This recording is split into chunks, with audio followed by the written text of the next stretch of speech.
on, I'm gonna watch that one more time. Hey everybody, Adam Savage in my cave. We love covering other artists, other makers here on the channel. And today is a particularly awesome one. Julian Curi is a filmmaker. And if you watched his stuff, you might immediately imagine that he's an animator, but he's not. He's more of a puppeteer. He's a huge fan of what we do here on Tested and sent us some of his work, a lovely short film called Gruff. And instantly we became a fan of his work. Julian suggested that he and I work together on some figures in his style so he could make a little animated scene of me, and I said yes, and here we go. Julian, this film is so lovely. I found it so involving and so evocative, and I even forgot while I was watching it how it was made. Oh, good. Like I got drawn into the drama, but I want to start by talking what I think is the most refined part of your filmmaking, which is the character design. Oh, I guess. Really, thank you. You don't think of that as I'm not even sure where to begin with a question because there's like so many things I want to talk about. But the character designs and specifically the eyes is just like, I would look at any frame of your film and be like, oh, I'm curious about what's happening in this frame. Are you a caricaturist? Are you a fine artist? You've been drawing faces forever?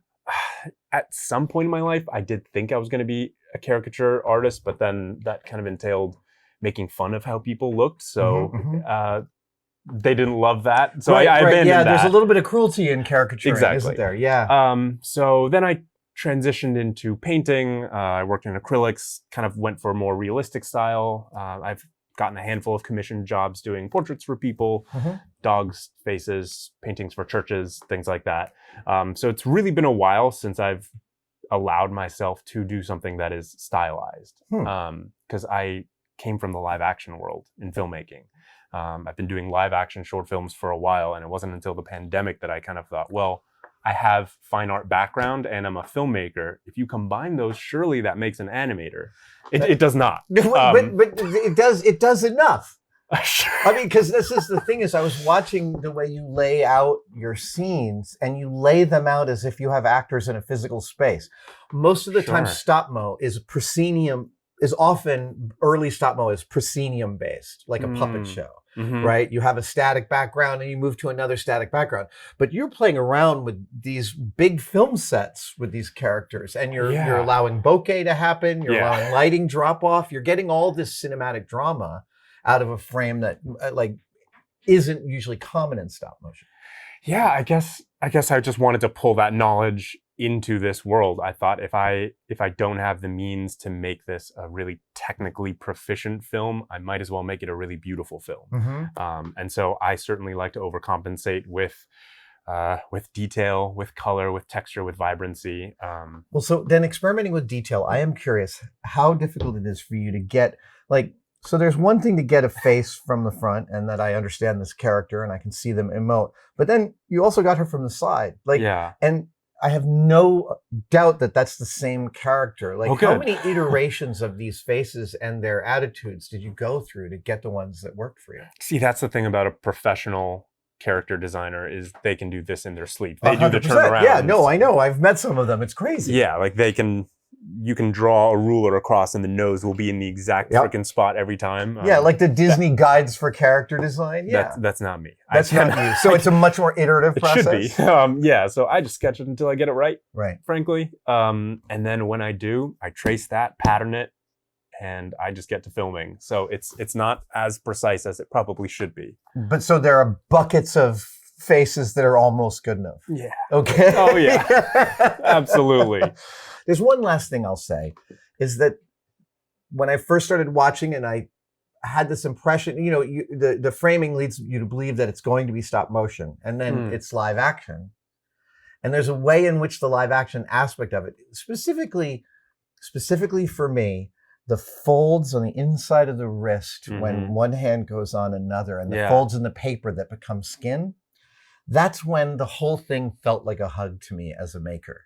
Because I could see all of the actual artifice, and yet I could also, it took nothing to sort of like, oh, now it's just a scene and I'm watching a drama play out. Like both were extant. right? That is the greatest compliment you could ever give, because I mean, of course, I want people to enjoy the technical aspects of it. Yeah. And sure, I want to market this to people who enjoy these types of films, but I also want you to forget about this form. Yeah. To not ask, oh, is it stop motion? Is it puppetry? Is it animation? But wait, because there's a way in which, there's a way in which the way you construct this is a lot like this hammer. And I know that's not obvious right off the bat, but like the reason I love this hammer is because it wears its manufacturing on its sleeve, and it makes me smile because I know it's nothing but a tube and a rod. Yeah. Right? Like, and it does what it does. And to me, there's something quite similar here going on of like, all the ways in which you're executing this are obvious, and you can just totally let go. So I'm blown away by these armatures out of cut galvanized steel. They were asking me like, what kind of steel should it be, galvanized? I'm like, I'm sure it's not galvanized. No, you're just using regular hardware store steel. Yeah. Fantastic. Honestly, it took a minute to get here because I initially started by only using paper. So this version of you broke apart eyeglasses. Am I right? Only for this one figure, and then I thought I lost too many of those under my fingernails. So, that is so funny. I totally recognize you tore apart the temples of eyeglasses. Sorry, go ahead. No worries. But I mean, we ended up here because of this, which is so weak and it can't support itself. Right, and at first, I thought, paper brads, a little bit of hot glued wire. Did you make these paper brads? Or No. You can actually find ones that tiny? Oh, sure. Yeah, I gotta. I'm learning about an packed a whole collection here. What? I'm sure they get even smaller. Okay. Some little hinges and stuff. Some that I bought that just weren't going to work out. Oh, wow. I didn't know you could buy eyeglass hinges. I don't know. I think they're technically for stop motion puppets. Oh, really? These little have at it, dude. I did not end up using many of those on this short at all. They were just too small for me. Sure. I'm just too clumsy. But yeah, a structure like this needed a skeleton to puppeteer because that neck is just one thin piece of paper. Right. And when the lights get hot, it starts to droop. It's a lot of hot glue. But this worked out. I shot everything chronologically. So I learned every scene was almost its own new short film. When I approached a new set of characters, I thought, okay, how do I innovate and iterate better than I did the last time? How do I just tighten that process a little bit? So scene one was the scene with little Bo and the abuelo in the TV room, which definitely challenged me. There's movement. She's playing a guitar. He's clicking a TV remote. There were a lot of puppeteering challenges, lighting challenges, continuity challenges. I thought if I can get through that scene, I think I can make the rest of the movie. But that whole scene, all the characters were just made out of paper. And the beauty of that was I discovered that, like you said, with the fold of the hand, there is a magical quality to just the paper. Yeah. So the next scene, I went hardcore and made skeletons for absolutely everything, and I overdid it. I over-engineered this, which is totally possible. You can over-engineer a situation. And since I've kind of landed at a happy medium. Now, am I correct? You're using a paper that has a visible texture to it? Yeah. So this is you're using Strathmore. Yeah. Amazing. This is so back in the mid-90s, paper cutout animated style was one of the styles that Colossal Pictures made commercials in, and I built some paper animated characters for puppets. We can put up some pieces here. I showed you the surfer. Yeah. And we used exactly the same paper because of its texture and the way it takes color. Yeah. And look, there are stronger and better watercolor papers out there. There are much denser ones too. But this is financially and creatively that sweet spot where like this is at almost every craft store. And I learned to use what I consider a grain. So this kind of has like a brick-like texture. And if you curl the paper perpendicular to the grain, you get a really lovely curl and fall off. That's why the forearms are a little curled. So you're playing around with the nap, with the grain of the paper. Exactly. And you're coloring it all.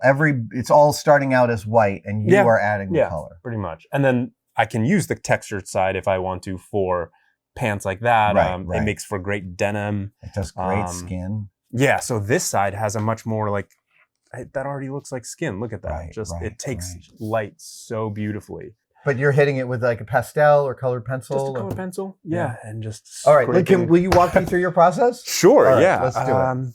So it kind of starts with, this is about as freeform as it gets. So I do not have a lineup of Hazel's face all across. It's just, what does the character look like and feel like to me? And then obviously you have your script, which I reference to all the time, but then the storyboards become the game plan for the whole story, right? So that tells me how many puppets do I need to build? How wide of the set am I ever going to show? Can I ask a question? Yeah. When you're drawing this isn't drawn in a single session. Is this drawn in multiple sessions? Do you come back to this and add more lines or add more pieces to it? Or is it drawn all at once and then you move to the next page? I think I moved to the next page. Wow. Yeah. Okay. I think especially when it comes to like the action moments in this, I wanted there to be a real visual momentum. Yeah. So just getting those curves, getting those arcs in. But then this ends up being a game plan of, well, do I stick to this exactly? Or do I, because since I'm the director and the animator, I don't have to necessarily answer to anybody. You have all the freedom, but maybe too much? Maybe. But this starts to tell me like, okay, I have a right-facing figure here. I have a right-facing figure here. Right. And I start to make a sort of pattern for what will be the final puppet. I see. And you're also trying to make this pattern work across, you're trying to make it work for as many scenes as is reasonable. As possible. So that you're making your work more efficient. There's plenty of custom ones. Once I got over how difficult it was in the first couple scenes and I got more confident in it, I got faster, it got cheaper, then I was more confident to be like, oh, let me throw in a custom figure just for this one. Well, and you also, at that point, you knew where your tedium was leading. Sure, yeah. Right? So like when you're doing that first scene, you're like, this is 5 hours of this. And the next one, you're like, all right, it's going to be 5 hours of this. Dude, exactly. and I could welcome that and luxuriate in it sometimes. Being like, oh, this is going to be lovely to do all these details. I cannot wait. Leading into super tedious work, I'm always dreading the length of time. And at the end, I don't remember. Right? I'm like, it's done. I can't believe it's done. I don't remember those 5 hours that just happened. Well, I mean, you've done so much though that like, do you still hit those moments when you're like, I don't know how tedious this is going to be every day? Every other day. Yeah, absolutely. So it never ends. You just always, it's not that it never ends. I think that it's that you always have to prepare yourself for the next step. And maybe it's going to take a lot of tedium, or maybe it's going to take a lot of concentration, or maybe I just need to go home and come back tomorrow morning. Yeah. But like this is what's happening frame of, this part's going to suck. I think that's what it is to be a professional. And one of the questions I ask myself a lot when I can't figure out something is, what would I do if I was on someone else's clock? Ooh. And that is the best lens for coming up with a solution right now. Oh, wow. That already starts like reframing so many things. Yeah. Because if you have the luxury to just... When you do have the luxury, it's almost crippling because you could do anything. And so why shouldn't you? Yeah. And then the answer is because it'll never get done. Yeah. No, definitely. I think there were moments of that. But then once I crossed the halfway point after like a year and a half, then it did feel like... It started to feel like you had it. Like a job in a good way. Yeah. Like, all right, I'm delivering to some invisible client, which is the future me. Yeah. And he will be very disappointed if I don't follow through with this, emotionally and creatively. Yeah. This has to be done and in a timely manner. Okay, if I don't hit the exact date, it's fine, but like get it done by this month. Yeah. Okay, so we're gonna make I'm gonna help you make something here. Yeah. Yes. Okay. I'm super psyched about this part. Yeah. While I have not met your lovely dog Maggie, I have seen pictures and I have seen videos. So I think we're gonna do a scene where you are standing in front of her, and we're gonna incorporate a move where you're gonna kneel and then you're gonna reach out and caress or pet her head.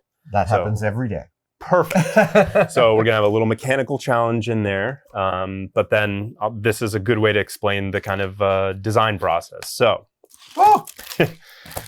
so it starts with hilarious. Starts with the design. Amazing. I had to. Oh my God! Look at her. She looks perfect. Oh God, that looks so much like Maggie. That's crazy. I'm so glad. Dude, this is incredible. This is to discover the pivot points. Now, the only actual pivot point I think we're going to have on her is her head so that she can look up at you. Okay. And then we got to have one on the tail just to get that. It's always doing that. But these mounting points are not for movement. It's more to get depth, just so that to convey shadow. Yeah, exactly. The way that the way that you'll see Hazel's head is separated from the neck by a little EVA foam spacer, just to get that depth and that shadow. I also really particularly like the depth that you've given to the eyes. That I know that the making the eyes a cutout behind the eye hole gives you all this animation ability. Yeah. But you've also chosen to make it quite deep, which gives you this whole extra lighting capability. Yeah. I mean, sometimes a lighting challenge because these guys are really tricky to light. Unlike getting an action figure or a three-dimensional figure, you pop a light on that and it's regular. But if it's a two-dimensional representation of this block, it's not going to react to light the way it normally would. So you have it to got cheat. tricky. You have to cheat a lot to get the contours. And since the eyes, especially Hazel, since she has these sassy eyelids, her layers are really stacked in there. So if there's a moody top light, I lose everything. So I trace this, I take that into the computer, tweak it to get the likeness a little better. I'm experimenting with a 3/4 angle, which I don't do a ton, but I think we can try it. Okay. And then, finding these pivot points. And then once I'm happy with this, I find that this looks decent here and looks decent here. Kind of find those lines so that it kind of the A to B has a logic. Look at her. So then comes the mock-up. So here's our Adam mock-up.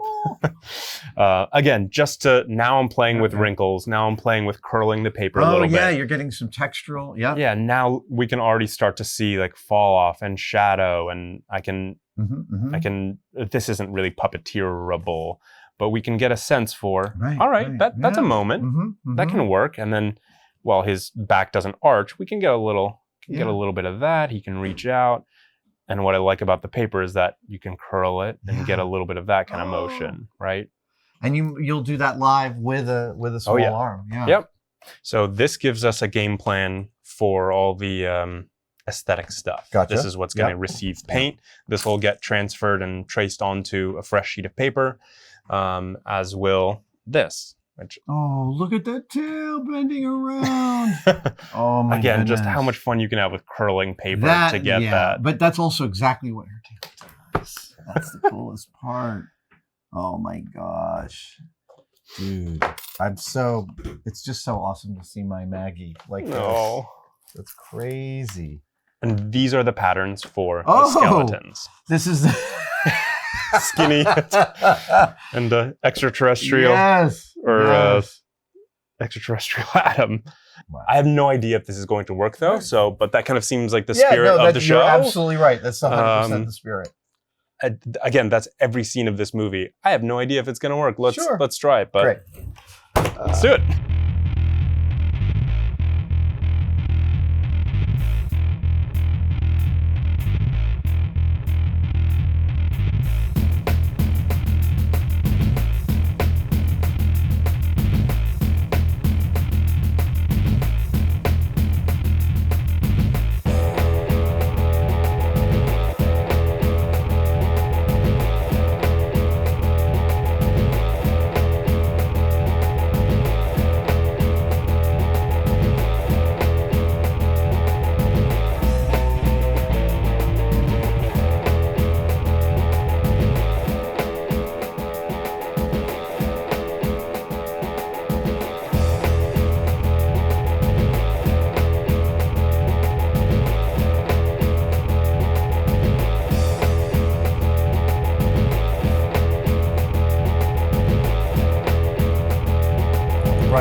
Armature here, mostly flattened and ready.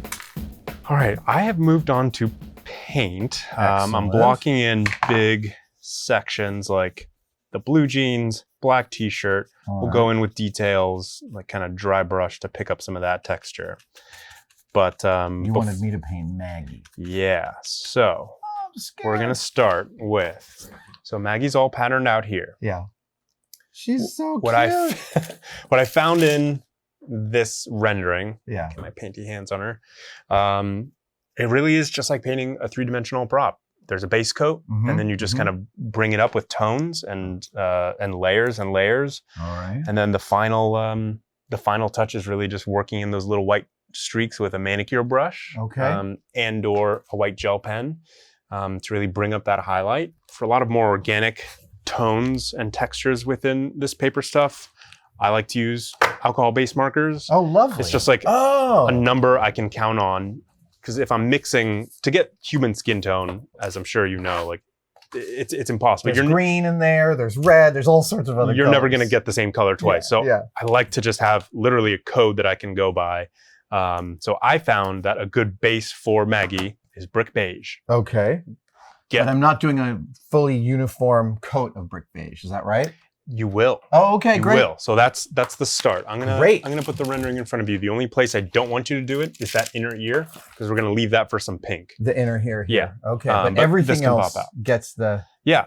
And yet the way that you're doing the fur is a lot how I'm gonna do the skin on the arms and the face, where I go in with for Caucasian skin tones, orangey, beigey base, and then I start working in some pinks, working in some pumpkin tones, just depending on the ethnicity, the look that I'm going for of that character. Got a not quite perfect finish on the shirt, but I think that kind of tracks. I think it's kind of on brand. Might even like add some chalkiness to that, so it's not flat black. Okay, so these guys are drying. How are you finding that over there? I'm really liking what I can do with this colored pencil. I really appreciate your guidance on that. Probably, what else did I find?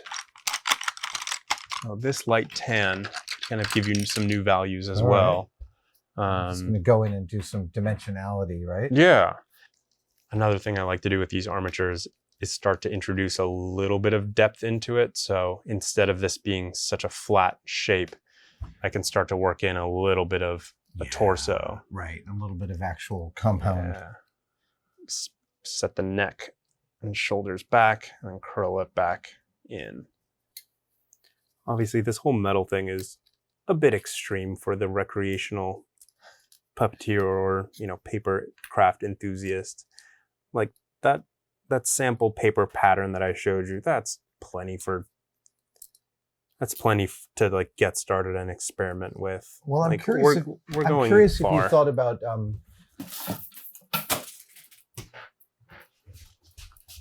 armature wires.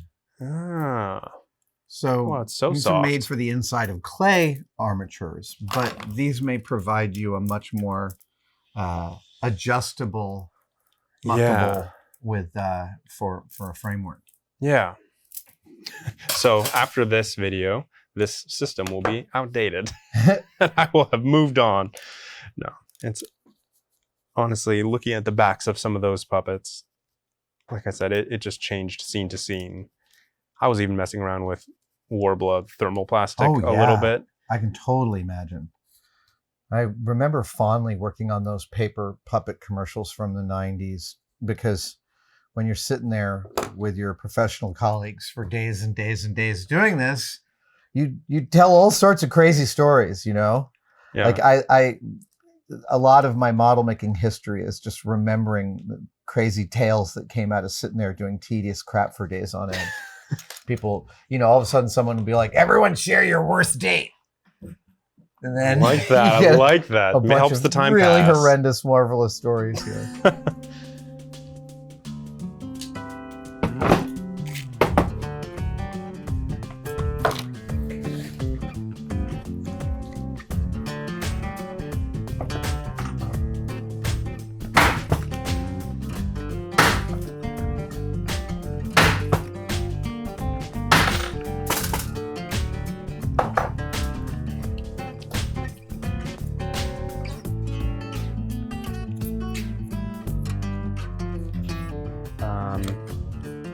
Does the head go in front of the body?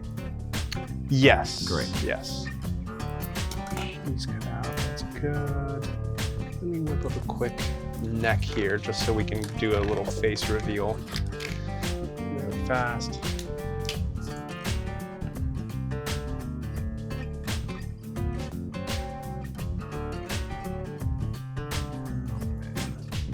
Okay. So that Comme moment ça. of truth. Yeah. Let's see Oh, how our right. lines Okay, all so intersected. more has to be removed. That's okay. Yeah. We don't have to do that today. Right. So what I would typically do is mount a few magnets of, varying sizes, like really nice thin ones On the back in a couple side. points Okay. on the back All right. to affix that. Oh, I see. You put magnets on here with the hot glue. So Okay, check it great. out. That's how these faces work, is they can all pop off like that, revealing. Okay. So I just go in with various sizes. Okay, so dude, this is looking so good. I just can't believe it. We're getting there. There's stuff that I can continue to finesse at home. Okay, all right. I love bringing up the texture, like in jeans and stuff. I can bring up some texture here, but what I don't want to do myself is do that handwriting on your shirt. Oh, you want to draw this here? I was hoping that you would wear that today, and it's happenstance that I put this on today. Yeah, it's wild. And this is literally, most of the ones I have are smaller. This just happens to be one of the print on demands we've been experimenting with. Then that scale is going to be even better. Amazing. So you want me to draw that here? I don't know if you want to test it on. Yeah. Okay. I mean, this is cartoon scale. Like we can be playful. So again, he's on the kind of 3/4. Yeah. So it's sort of like skewed to the right a little bit, right?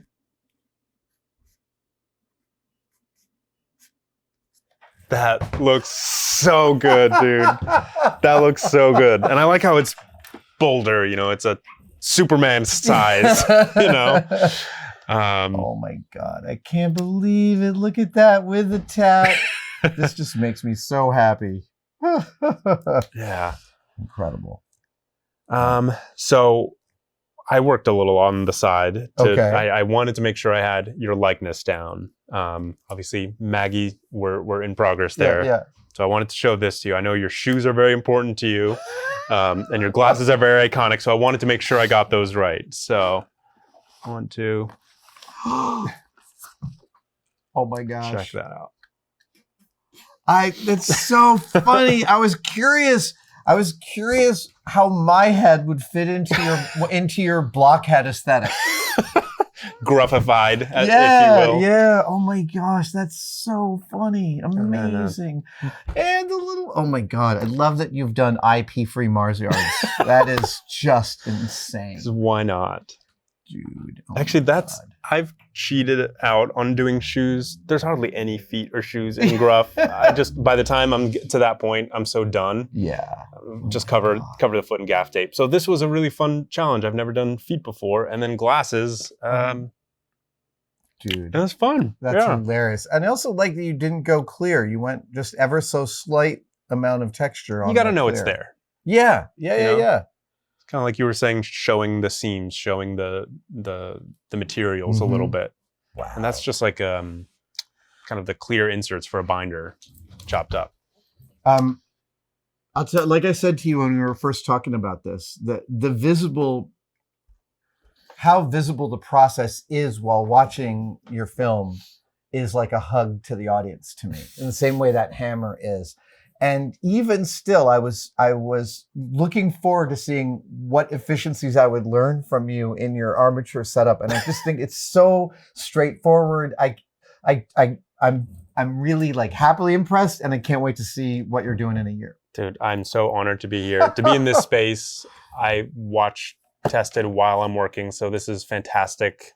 A turn of events that we're doing this year. Dude, that logo looks amazing. I can't wait to see how the shot that you make, which will happen for you watching this video in just a few minutes. For us, it's going to take a couple weeks, but dude. Hopefully sooner than that. Hopefully sooner. I'm excited to see it. I want to see it done.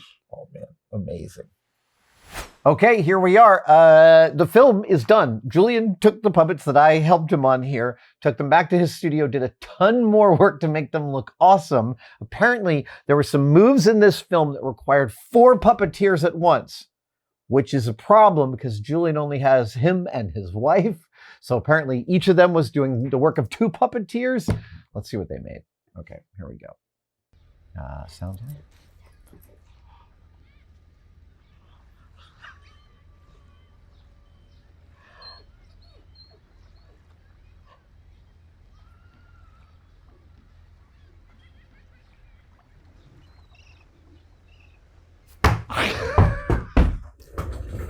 Hold on, I'm gonna watch that one more time. Maggie looks up. Her tail wags. It's exactly how her tail wags. Oh my God. Well, it's exactly how she looks at me.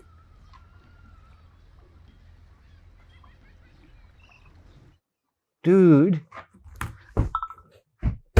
That is so freaking exciting. This is, without a doubt, my favorite kind of collaboration. A mutual admiration society that leads to something lovely. I want to thank Julian Curi and his wife for coming by here and having such a fun fantasy camp day with me. I had the best time. What Julian did is gobsmacking, absolutely gorgeous. I'd love you to check out Julian's short film, Gruff. There's a link in the description. It is completely worth your time. It's a beautiful little story, sensitively told by a master at character design. I hope some agencies give Julian some work after this. Yeah, I'm suggesting that. Thank you guys for joining us for this wonderful collaboration. Hopefully not the last one. And hey, over the closing credits, we'll run some behind the scenes footage. We don't really have closing credits, but you know what I mean. See you next time. Okay, he's got some behind the scenes footage of this. That is just incredible. Oh my God, I can't wait to watch this. One of the things that's lovely about watching this process and talking to Julian about it is Julian is young and doesn't even realize that, like, how much institutional knowledge he's gaining by going so seat of the pants with his execution on this stuff. He's just solving problems that are in front of him, and he's looking at people who've done similar stuff and learning from them, but burning a lot of his own path to this. That is, there is no better form of institutional knowledge because he cares about this product. I cannot believe how much Maggie looks like Maggie. That is insane. Oh my gosh. There he is, refining my Maggie work. That's just good. My work needed some refinement. Oh my God, her little face. Look at that.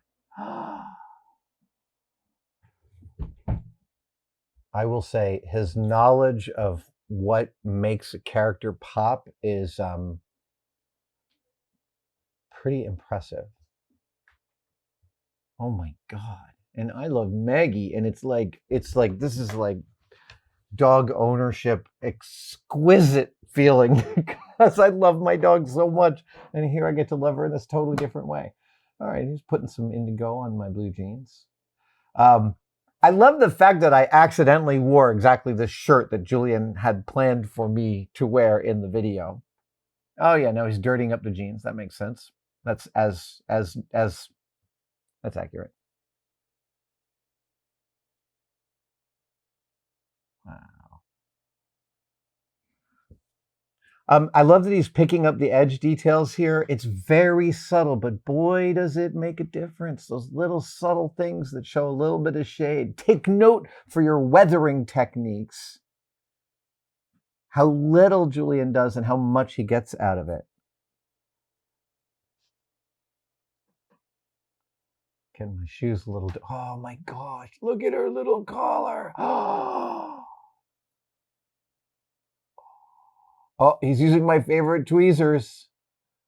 I can tell those are iFixit tweezers. They're my favorite ones.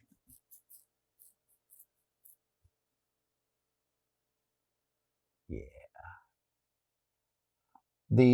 The leash that he is replicating here is a leash that I built from some extra climbing rope I ended up with at the end of Mythbusters. I wonder what that will be.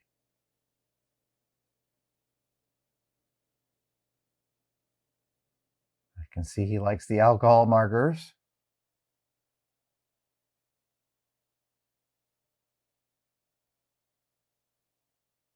Is this like a street sign? Is it a pencil?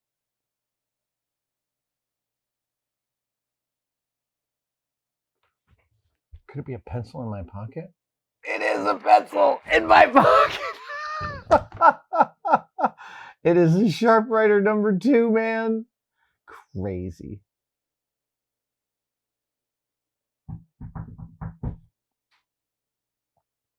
Oh, there we go.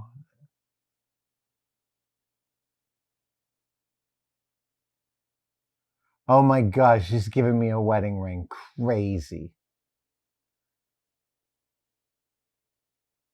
Nice, big chunky chunk of a ring. Golden Gate Bridge, such an iconic shape. Oh my God, I didn't even realize he did it for real. It's not a backdrop, it's a... Oh, look at that, it looks so great. Oh, that's the money shot with all the mechanics visible. That's great. Oh, how adorable. There we go, moving both.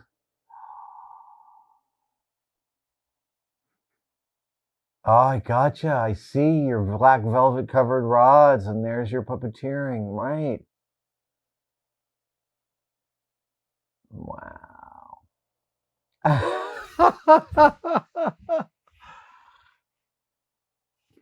I hope some agencies see this and give him some work. It's good work.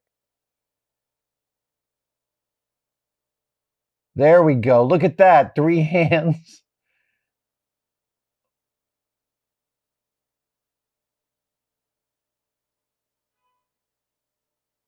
Oh, that's great. Oh, I just love the Bay Area behind me. That's incredible. I can't thank you enough for supporting us by watching the channel. If you've been to our merch store, you might want to head there again because we are always updating our roster with new products. Here is the anime-inspired tested logo in Japanese, one of my all-time favorite new designs. We're also selling tested mugs and tested hats. Oh, and if you want a cup of tea, we're selling that too.